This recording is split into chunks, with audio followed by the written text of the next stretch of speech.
Di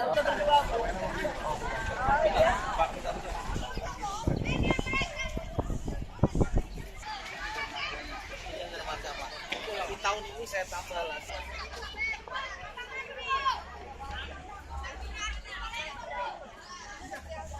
Karena saya dulu main bowling ya, standarnya memang udah standar bowling internasional.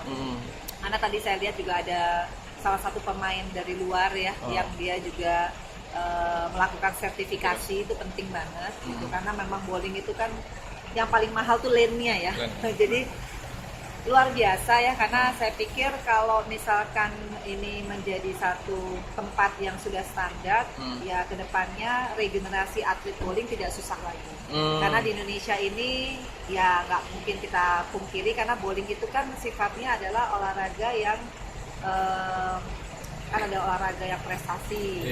Nah ini ada olahraga yang lebih sifatnya kepada permainan, entertaining ya. Gitu. Permainan. Tapi juga bisa menjadi satu bowling ini kan apa ya namanya, olahraga, saya lupa lagi. Jadi ini yang susah kemarin itu adalah regenerasinya, karena di Jakarta sendiri hanya ada di Ancol.